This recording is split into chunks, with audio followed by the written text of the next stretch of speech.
Ayan po mga kabida, isang magandang oras sa lahat at welcome po sa aking channel. Ito po, magbigay lang po tayo ng reaction po mga kabida, no? Dito ho sa sinabi po ni Congressman J.J. Suarez, ano? Na dahil daw sa kasipagan po ni Speaker Martin Romualdez po mga kabida, tumaas yung kanyang trust ratings, ano? Kung pagbabatayan po natin mga kabida, ito hong resulta po ng Okta Research survey, ano? Okay?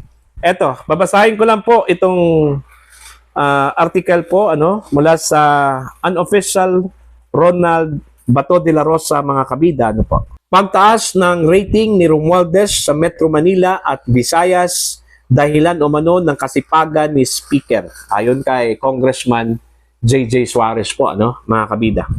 Ibinahagi ni Senior Deputy Speaker David Suarez na hindi makukuha ni Speaker Martin Romualdez ang kanyang popularidad ngayon dahil lamang sa mga press release niya.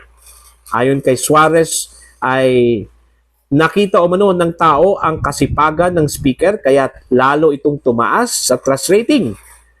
The public support is not a trophy, it is a challenge, and under Speaker Romualdez's guidance, we in the House intend to meet the challenge head-on, wika ni Suarez. Matatandaang inilabas ng Okta Research ang survey kung saan tumaas ang trust rating ni Romualdez na mas mataas pa kay Vice President Sara Duterte. So yun po, no? Dahil daw sa kasipagan po makabida ni Speaker Romualdez, kaya ito po yung numero na nakuha po niya ngayon. Tumaas po makabida. At hindi lang po basta-bastang tumaas, Okay? Napakataas po kung ikukumpara po mga kabida sa mga previous surveys po, Okay? Hindi lang po sa Okta Research, pati po sa ibang mga surveys po mga kabida. Kasi, unang-una po, kung pagbabatayan po natin yung March survey po ng Pulse Asia po mga kabida, napakababa yung survey po ni Speaker Romualdez. Nasa 14% lang po, Kung ikukumpara po mga kabida kay Vice President Sara Duterte na nasa 60% po yun. Okay? Now, itong survey po ng Pulse Asia, 3 buwan ito, From April, May, and June. So, ibig sabihin po, mas marami pong mga respondents yung kanilang tinanong po mga kabida dito ho sa survey na ito, Okay? Now, ang hindi ko lang talaga magets, medyo may reservation po ako, dito ho sa survey result ni Vice President Sara Duterte po makabida po. Mandakin nyo from 60% bumagsak po siya sa 14% na lang po mga kabida. Napakababa po Nakapagtataka po ito mga kabida. Okay? Halos magkabaliktad lang po yung ratings po ni VP Sara at saka ito si Speaker Romualdez. Kung ikukumpara po natin yung March survey at itong survey po ngayon, July, mga kabida. See? Diba? Halos magkabaliktad lang po sila. Tapos ganun na po, in a short period of time, ganun na po katindi yung pagbagsak po ng ratings ni VP Sara. Kaya nga, medyo alanganin po ako dito sa survey po ng Okta Research, Kung babasahin mo mga kabida, yung mga comments po ng mga reactors doon po sa mga nag-post ito media outlet na nag-post po dito sa resulta po ng survey, halos po doon mga kabida, negatibo yung kanilang reaction po dito. Hindi po sila naniniwala sa resulta po ng survey po mga kabida, Diba? Kaya nga nagtataka din ako at may tanong ko lang po kay Congressman Suarez. Ano ba yung ibig sabihin po niya dahil sa kasipagan po ni Speaker Romualdez? Ano ba yung ginawa po ni Speaker Romualdez na sinasabi niyang nagsipag po ito si Speaker, kaya ito yung numbers na nakuha po niya. Okay? Yung kanyang press release daw ay hindi naman daw yun batayan, mga kabida. Ano yung kasipagan na sinasabi ni Congressman Suarez? Hindi naman po natin nakikita ito si Romualdez na umiikot po, ano, mga kabida. Okay? Kung sinabi po ni Speaker na hindi po batayan yung press release o press releases po, ano? Saang aspeto po? Doon ho sa kasipagan po ni Speaker Romualdez po, mga kabida, no? Yun yung tanong ko po kay Deputy Speaker Suarez po, ano? Medyo, nalilito ako dito sa survey po ng Okta Research po, mga kabida. At saka pangalawa, based on my personal and own observation po, dito ho sa Okta Research, ni minsan po wala akong nakitang survey po nila na pumabor po sa mga Duterte. Halos lahat po, mga kabida, pumabor po sa administrasyon.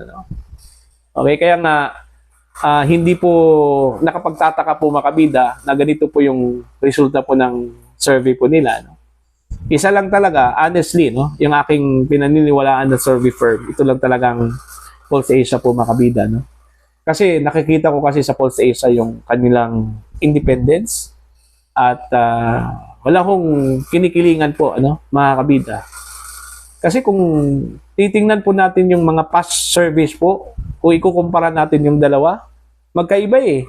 Yung Pulse Asia survey at saka itong Okta Research, magkaiba po, mga kabida. And that's my own opinion. Personal ko pong paniniwala po yan, mga kabida.